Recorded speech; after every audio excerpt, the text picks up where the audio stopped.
주의 은혜가 여러분들과 함께 하시기를 주님의 이름으로 축복합니다. 이스라엘 백성들이 가나안 땅을 점령하면서 요단 동편의 2지파 반, 그리고 요단강 서편의 9지파와 반 지파가 땅을 나누게 되는데요. 그 땅을 나눌 때 가장 먼저 땅을 차지한 사람들이 바로 유다 지파입니다. 유다 지파. 우리 지도를 좀 잠깐 볼까요? 유다 지파가 제일 남쪽에 있습니다. 제일 남쪽에. 그래서 여러분들이 볼 때에 왼쪽 편에 보면 제일 밑에 파란색으로, 초록색이죠. 초록색으로 시므온이라고 되어 있는데, 시므온은 실은 나중에 땅을 차지하지 못해서 유다 지파 가운데 땅을 줍니다. 그러니까 남쪽에 어떤 면에서 요단 서쪽 편 가운데에 유다 땅이 전체 땅의 절반 가까이 되는 것처럼 보일 정도로 굉장히 넓습니다. 넓다 보니까 나중에 여러 지파들이 땅을 차지하지를 못해요. 예를 들면 유다 지파, 에브라임 지파, 므낫세 지파, 이런 지파들은 일찍 땅을 차지하는데, 나머지 예를 들면 시몬이라든지 이사갈, 스불론, 야셀, 이런 지파들은 나중까지 땅을 차지하지 못하거든요. 그러다가 나중에 땅을 차지할 때에 유다 땅의 일부를 시므온 지파에게 나누어 줍니다. 그만큼 유다 땅이 넓습니다. 여기 유다 땅이 있는 유다 땅의 특징이 몇 가지가 있어요. 그 중에 한 가지가 뭐냐면, 남쪽 지역 유다 광야와 그리고 네겝이라고 하는 광야 지역, 광야. 네겝이라고 하는 남방으로 번역할 수 있는데, 이 남방 지역은 광야입니다. 예를 들면 광야와 이제 농사 지을 수 있는 땅의 경계가 그 브엘세바거든요. 부엘세바 남쪽에서는 농사를 짓기 어렵습니다. 근데 부엘세바 북쪽에서는 농사가 가능해요.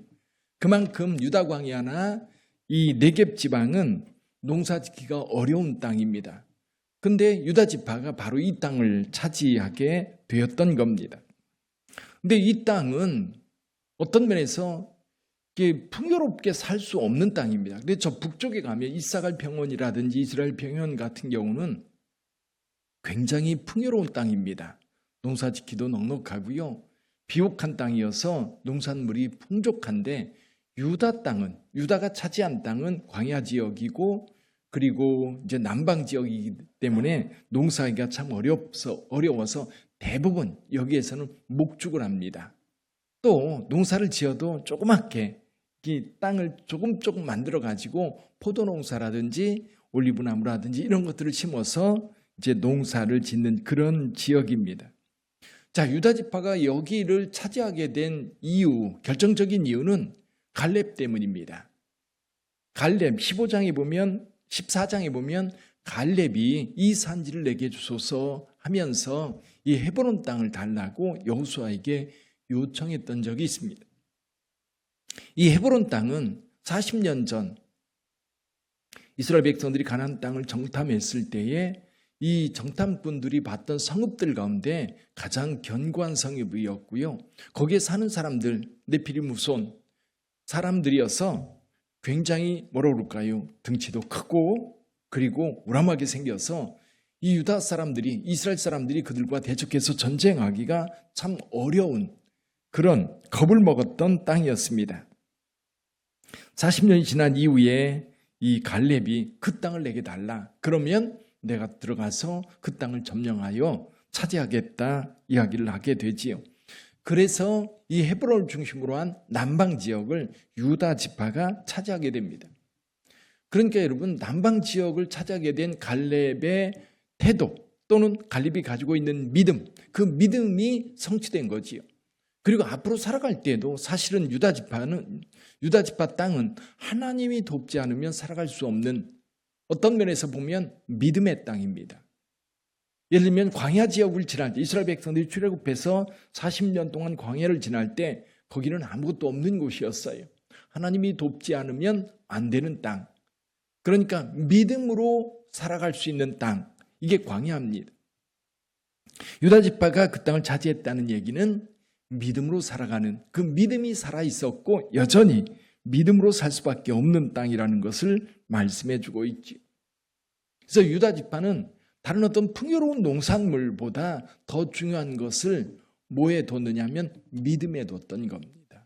하나님을 믿는 믿음을 따라서 그 땅을 차지하게 되었던 거지.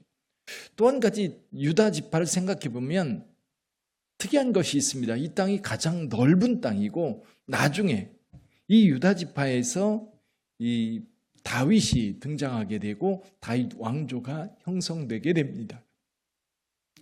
야곱에게 있어서 야곱이 12아들을 두었는데요. 야곱은 장자를 누구로 생각했느냐면 요셉을 생각했어요. 큰아들 루벤은 이제 빌하와 동침함으로 인해서 야곱에게서 이제 장자의 명분이 사라져 버립니다. 그리고 레위와 시몬이 둘째고 레위가 셋째인데 이 두 사람은 이 세겜이라고 하는 땅에 있을 때에 그 세겜 사람들을 다 죽이는 일들이 있었어요. 그래서 야곱은 이 루벤 그리고 시몬 그리고 레위 다 제껴놓고 누구를 장자로 세우느냐 하면 유다를 세웁니다. 근데 유다를 세우는데 사실은 야곱의 마음은 누구한테 더 가 있어요? 요셉에게 더 가 있었어요. 그래서 요셉에게는 두 아들 에브라임과 므낫세가 있었는데 이 요셉에게 있는 이 두 아들을 다른 형제들 요셉의 형제들과 동일하게 몫을 나누어 줍니다. 그래서 요셉은 두 몫이 되는 거예요. 12지파를 이야기할 때 요셉 지파가 없는 이유가 뭐냐면 요셉의 두 아들 므낫세와 에브라임이 두 몫을 차지했기 때문에 이 요셉이라는 이름이 빠지고 그 아들 이름들이 12지파 가운데 들어가게 된 겁니다. 그래서 야곱의 축복을 보면 창세기 49장에 야곱이 자기 자녀들 축복하는데 유다와 요셉을 축복하는데 굉장히 강력하게 축복을 해요. 근데 성경은 사실은 유다 지파가 12지파의 장자 지파로 기록하고 있고 그것이 어디서부터 나타나느냐 하면 땅을 차지하는 데서부터 구체적으로 나타나요. 그러니까 지금 여호수아가 모세의 뒤를 이어서 가나안 땅을 점령하게 될 때 여호수아는 에브라임 지파입니다. 에브라임의 아버지가 누구예요? 요셉이에요. 그러니까 가나안 땅을 점령할 때에도 요셉이 야곱의 장자로서의 역할을 톡톡히 하고 있는 겁니다. 여호수아가 에브라임 지파였고 그 중심이 그 에브라임 지파가 가나안 땅 전체에 세겜 땅을 중심으로 그 땅을 차지한 이유도 거기에 있습니다.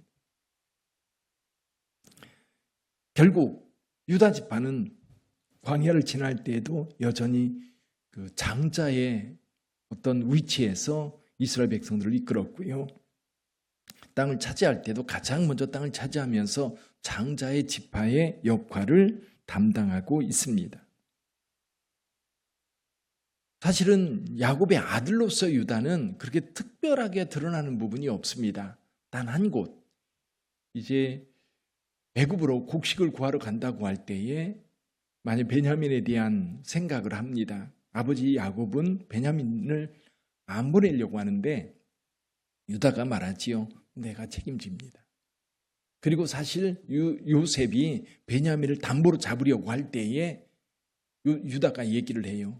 내가 아버지한테 약속했다. 나를 잡고 동생을 보내다오. 그렇게 요청을 했었어요. 그러다 보니까 12아들들 가운데 리더로서 탁월한 역할을 감당하기 시작했던 겁니다.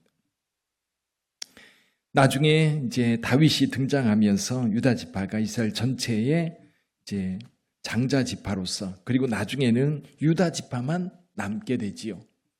그렇게 해서 유다 지파가 복받은 지파로 계속 이렇게 진행되어 갑니다. 오늘 두 가지를 생각해 볼 수가 있습니다. 한 가지는 뭐냐면 믿음을 지키고 그 믿음을 따라갈 때 하나님께서 복 주신다는 겁니다.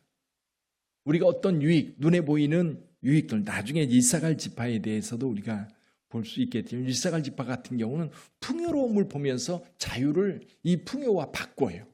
자유를 풍요와 바꾸는 모습을 보면서 그냥 먹고 살기 넉넉하면 그걸로 그냥 구속받아도 좋다라는 생각을 가지고 살아가는 지파도 있는데 유다 지파 같은 경우는 하나님을 믿는 믿음 위에 굳게 서서 가고 있는 모습을 보게 됩니다.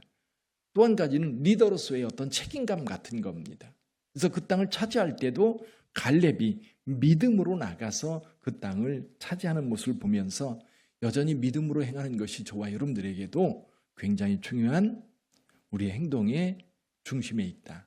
오늘 하루를 살아갈 때도 여러분 믿음이 어떤 것인지 깊이 묵상하면서 오늘 하루의 삶도 믿음을 따라가는 저와 여러분들이 되기를 주님의 이름으로 축원합니다. 기도하겠습니다.